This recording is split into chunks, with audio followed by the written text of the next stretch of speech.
로마서 8장. 성령이 주시는 생명. 그러므로 이제 그리스도 예수께 속한 사람은 정죄받는 일이 결코 없습니다. 생명을 주시는 성령의 능력이 죄와 죽음의 악순환에서 나를 해방시켜 주셨기 때문입니다. 하나님의 율법을 알고 있는 것만으로는 죄의 지배를 벗어나 구원받을 수 없습니다. 우리는 그 율법을 다 지킬 수도 없거니와 또 실제로 지키려 하지도 않기 때문입니다. 그래서 하나님께서는 우리를 구원하실 수 있는 다른 계획을 실행하셨습니다.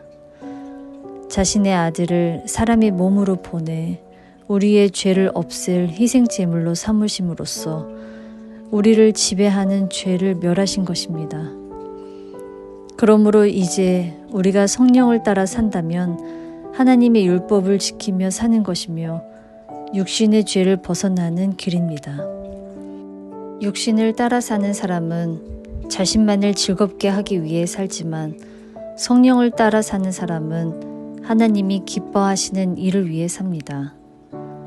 성령을 따라 살면 생명과 평안을 누리지만 육신을 따라 살면 죽음에 이르게 됩니다. 육신의 생각은 하나님을 대적하기 때문입니다.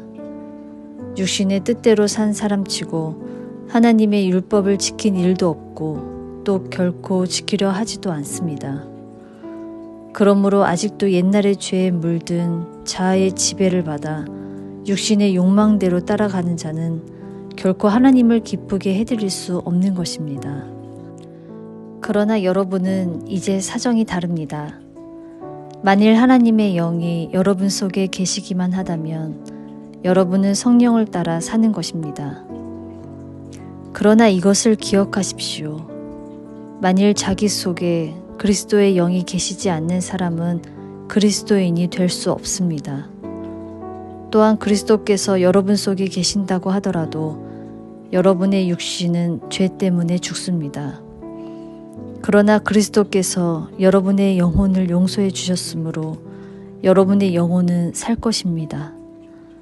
그리고 만일 예수를 죽은 자 가운데서 다시 살리신 하나님의 영이 여러분 속에 계시면 하나님께서는 여러분 속에 계시는 이 성령에 의해서 여러분이 죽은 후에도 여러분의 썩을 몸을 다시 살리실 것입니다. 그러므로 사랑하는 형제들이여, 육신이 어떠한 것을 요구하더라도 그것을 들어줄 의무는 조금도 없습니다. 만일 여러분이 육신을 그대로 따라간다면 여러분은 길을 잃고 장차는 멸망하고 말 것입니다. 그러나 성령의 능력으로 육신의 악한 행동을 깨트려 버린다면 여러분은 살게 될 것입니다. 하나님의 영이 이끄는 대로 사는 사람은 모두가 하나님의 자녀들이기 때문입니다. 우리는 노예처럼 아첨하거나 겁낼 필요가 없습니다. 하나님의 가족 안에 자녀로 영접을 받았으니 하나님의 자녀답게 행동하여 하나님을 아버지라고 불러야 합니다. 그것은 하나님의 성령께서 우리 마음 깊은 곳에 말씀하시며 우리가 참으로 하나님의 자녀라는 것을 증거해 주고 계시기 때문입니다. 우리는 하나님의 자녀가 되었으니 하나님께서 아들이신 예수께 주신 것처럼 우리에게도 그분의 재산을 분깃으로 나누어 주실 것입니다. 그러니 만일 우리가 그 아들의 영광을 함께 누리기를 바란다면 그분의 고난에도 함께 동참하는 게 마땅할 것입니다. 고통에서 영광으로. 우리가 지금 당하고 있는 고난은 장차 우리가 누릴 영광에 비교하면 아무것도 아닙니다. 모든 피조물은 하나님께서 그분의 자녀들을 부활시키실 날을 인내와 희망을 가지고 기다리고 있습니다. 그날에는 하나님의 명에 따라 본의 아니게 이 세상을 지배하고 있던 가시와 엉겅퀴, 죄, 죽음, 부패 따위는 모두 다 사라져버리고 우리는 영광스러운 해방을 맞아 하나님의 자녀들이 누리는 즐거움을 나누게 될 것입니다. 동물이나 식물과 같은 자연계의 생물까지도 이 위대한 사건을 기다리면서 병과 죽음의 고통을 참아내고 있다는 것을 우리는 압니다. 성령을 받고 장래의 영광을 미리 맛본 그리스도인조차도 고통과 고난에서 노연하기 위해 신음하며 하나님의 자녀로서 완전한 권리를 받게 될 날을 고대하고 있습니다. 그날에는 하나님께서 우리에게 약속하신 대로 두 번 다시 병에 걸리지도 않고 죽지도 않을 새 몸을 주실 것입니다. 우리는 믿음으로 구원을 받았습니다. 믿는다는 것은 아직은 갖고 있지 않더라도 장차는 얻으리라는 것을 알고 기다리는 것입니다. 이미 갖고 있는 사람은 그가 얻을 것을 기대하거나 믿고 기다릴 필요가 없습니다. 그러나 아직 일어나지 않은 일들에 대해서 하나님만을 믿고 기다려야 한다면 우리에게는 인내와 확신이 필요합니다. 성령께서도 연약한 우리를 도와주십니다. 우리가 무엇을 어떻게 기도해야 할지 모를 때 성령께서는 말로 다 표현할 수 없는 절실한 감정을 가지고 우리를 위해 기도해 주십니다. 그리고 모든 사람의 마음을 꿰뚫어 아시는 아버지께서는 우리를 위해 하나님의 뜻에 맞게 간구하시는 성령의 뜻을 다 알고 계십니다.